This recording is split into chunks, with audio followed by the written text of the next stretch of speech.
अंतरिक्ष में ग्रहों के इस महासंगम से पताका योग बन रहा है। अब पताका योग क्या है इसकी भी हम बात कर लेते हैं। 100 साल बाद ऐसा योग बन रहा है। बृहद संहिता के 46वें अध्याय में जिक्र है, बताया गया है कि इस योग के शुभ और अशुभ संकेत होते हैं।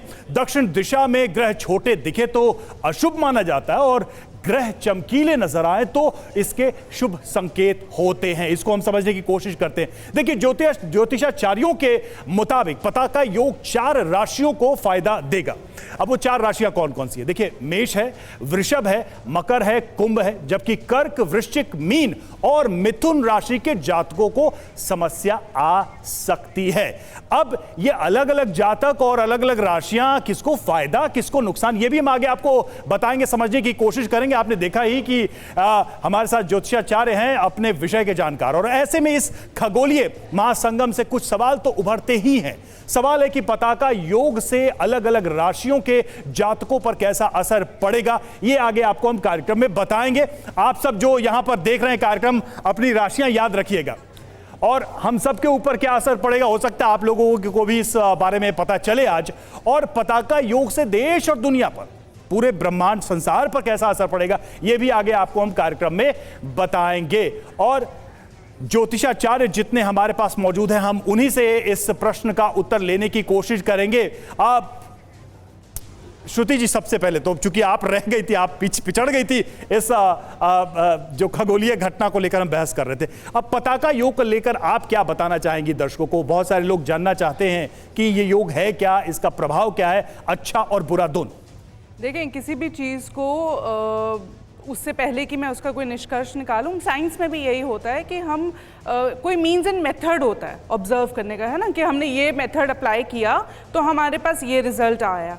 तो जहाँ तक योग की बात है, सिमिलरली ज्योतिष में कई प्रकार की पद्धतियाँ हैं, यानी कि देयर आर सेवरल मेथड जिससे हम ये डिड्यूस करते हैं कि अब क्या होने वाला है। अब चूंकि देयर आर डिफरेंट मेथड्स और ये इंट्यूशन का विषय भी है, और जिस पर असर पड़ता है वो अलग अलग है। जैसे आपने कह दिया कि जी इम्पैक्ट क्या पड़ेगा, अब ग्रह तो एक है लेकिन इम्पैक्ट के लिए वहां पे 100 करोड़ लोग हैं, 150 करोड़ लोग हैं, तो सबकी एज और सब पे इम्पैक्ट अलग होगा, जाहिर सी बात है। क्योंकि देखें, सूरज की रोशनी किसी पौधे को मुरझा भी देती है और कोई पौधा खिल भी जाता है, इसलिए इसके जो इम्पैक्ट है अलग अलग व्यक्ति पे अलग अलग तरीके से पड़ते हैं। और यही वजह है कि हम कहते हैं कि ऐसा होने की संभावना है। हम कभी ये नहीं कहेंगे कि नहीं यही होगा। क्यों? क्योंकि उसमें भी काफी सारी स्ट्रीम्स हो जाती है ना। अब जिस मेथड से मैं आ रही हूँ, जिस मेथड तो यही तो विज्ञान की तरफ से, हमारे डॉक्टर्स और प्रोफेसर की तरफ से ये कहा गया कि हम बताते हैं एग्जैक्टली कि क्या होगा और क्यों हुआ, क्या हो सकता है। हमसे स्पेसिफिक पूछिए कि देखिए इस व्यक्ति विशेष पर क्या असर पड़ेगा, या भारत पे एग्जैक्टली क्या असर पड़ सकता है, वो भी किस मतलब डायमेंशन में, कि आपके फाइनेंसेस कैसे रहेंगे। क्योंकि ज्योतिष आपको आपके जीवन के बारे में बताता है ना, आपके फाइनेंसेस के बारे में बताएगा, हेल्थ के बारे में बताएगा। अब हमें कहिए कि इस व्यक्ति विशेष की हेल्थ कैसी रहेगी क्योंकि ग्रह ऐसे। ठीक है मैम, पॉइंट टेकन। ये बिंदु अपने आप में महत्वपूर्ण है, हम उसका उत्तर भी लेंगे। और सहगल साहब, आप कैसे इस योग को बताना चाहेंगे, डिस्क्राइब करना चाहेंगे, पताका योग? जी, पताका योग एक ऐसा योग होता है जिसमें एक तरफ कुछ प्लैनेट्स होते हैं और दूसरी तरफ अलग से प्लैनेट्स होते हैं। ठीक है। तो शनि और शुक्र के एक तरफ होने से और बृहस्पति और मंगल के एक तरफ होने से ये पताका योग बनता है। और जब ये योग बनता है तब एक ऐसी घटना बनती है कि सभी के ऊपर रिजल्ट्स आते हैं, किसी के ऊपर अच्छा आता है, किसी के ऊपर खराब आता है। ठीक है। ये बहुत जरूरी होता है कि वो रिजल्ट्स को हम पहचानें।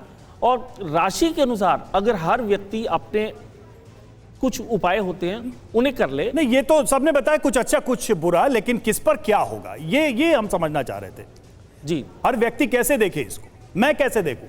जी शुक्ला जी कुछ कहना चाहेंगे? मैं कैसे देखूं? देखिए ऐसा है, मेरा नाम रवि मिश्रा है, मैं कैसे देखूं इस योग को? जी रवि जी, देखिए ऐसा है, जो ये आप दिखा रहे हैं ये गोचर का है। हाँ। और किसी एक व्यक्ति को देखना है, जैसे रवि जी को देखना है। बिल्कुल। रवि जी गोचर और अपनी परमानेंट कुंडली का जब अध्ययन किसी ज्योतिषी से करवाएंगे तो वो सारांश निकल के आएगा कि आपकी राशि, आपकी लगन, आपके वर्तमान महादशा, अंतरदशा, प्रत्यांतर दशा में इस क्षण इस टाइम पे ये घटना घटित होगी। तो इस तरह से आप बता पाएंगे। नहीं, लेकिन कोई क्या जेनरिक इंपैक्ट है? देखिए, हर आदमी की कुंडली हो ये जरूरी नहीं है। जी जी, मैं मैं प्रकाश डालना चाहूंगी। जनरली ज्योतिष का एक सिद्धांत नहीं है। जिस प्रकार से साइंस में किसी सूत्र को निकालने के लिए डेरिवेशन होती है, इसी प्रकार ज्योतिष में भी परम्यूटेशन कॉम्बिनेशन देखी जाती है, प्लैनेट्स की एस्पेक्ट होता है, उनकी स्ट्रेंथ उनकी वीकनेस देखी जाती है। जिस प्रकार से एक चीज का गुण धर्म होता है, सूर्य का गुण धर्म है कि वो अग्नि तत्व प्लैनेट है, उसके पास प्रकाश की ऊर्जा है। ऐसे हर प्लैनेट के गुण धर्म के आधार नीति जी, मैं अगर मैं इसको सिंप्लीफाई करता हूं। आपका नाम रवि है, मान लीजिए आपका नाम रवि है, तो मैं आपके नाम से आपकी राशि तुला है, तो तुला राशि पे जिसके स्वामी शुक्र हैं, जो सूर्य के करीब हैं, और वो इस प्रभाव में आ रहे हैं, तो क्या प्रभाव पड़ेगा, उसको हम ऐसे डिकोड करते हैं। मैं एक सिंपल सवाल कर रहा हूं, शुक्ला जी आप इसका उत्तर दीजिए। मैं एक सिंपल सवाल कर रहा हूं कि क्या ऐसा संभव है कि आप 6 ज्योतिष हमारे पास बैठे हैं और एक ही घटना के प्रभाव को लेकर आप लोग की गणना अलग अलग हो? नहीं, अगर ये विज्ञान है तो एक ही कैलकुलेशन क्यों नहीं, एक ही रिजल्ट क्यों नहीं? गणना में वेरिएशन, हाँ ठीक है, प्रभाव विपरीत आत्मक प्रभाव नहीं होता। ठीक है शुक्ला जी, क्या एक प्लैनेट की एक ट्रेड्स हैं, वो हम सब, मैं 10 बताऊंगी, शुक्ला जी 5 बताएंगे, श्रुति जी 2 और बता देंगी, क्योंकि एक प्लैनेट मल्टीपल चीजें सिग्निफाई करता है। रवि जी, जो ज्योतिष के आधार पे बताया जाएगा, हम जो 6 बैठे हैं या 5 बैठे हैं, वो एक ही सारंश निकल के, तोशिका कुछ कहना चाह नहीं निकल के आएगा। तोशिका जी, आप कुछ ऐड करना एक चीज आपको बताना। नहीं, शुक्ला जी लौट रहा हूँ, काफी देर से उनको कुछ कहना चाह रही थी।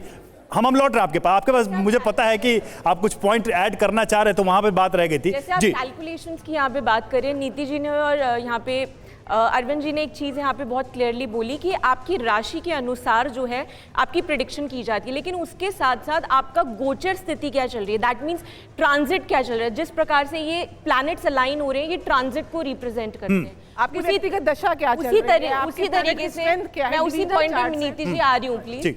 आपकी महादशा, अंतरदशा, प्रत्यंतर दशा क्या चल रही है, फिर उसके बाद जो गोचर का अलाइनमेंट आपकी कुंडली से क्या बैठ रहा है, उसके हिसाब से यहाँ पे जो है गणना की जाती है। और एक चीज आपने जरूर यहाँ पे बोली थी कि हम जो 6 लोग हैं या 7 लोग हैं यहाँ पे, हमारी कैलकुलेशन डिफरेंट जा सकती है। देखिए, मोडालिटी जो है वो एक ही है। हाँ, कई बार ये चीज होता है कि किसी की जो नजर है, दृष्टि है, वो लेफ्ट में जा रही है, किसी की राइट में जा रही है। लेकिन जो कंक्लूजन होगा वो एक्चुअली में एक ही फॉर्म पे आके परसिस्टेंट यहाँ पे रहेगा। उसका रीजन ये है क्योंकि प्लैनेट के जो बेसिक नेचर्स हैं उन्हीं के हिसाब से और आपकी दशा और तिथियों के हिसाब से ही हम यहाँ पे गणना करते हैं। ठीक है, तो आपकी कैलकुलेशन तो गणना की बात होगी। जी जी त्यागी सर, एक ले लेते हैं उधर से उत्तर।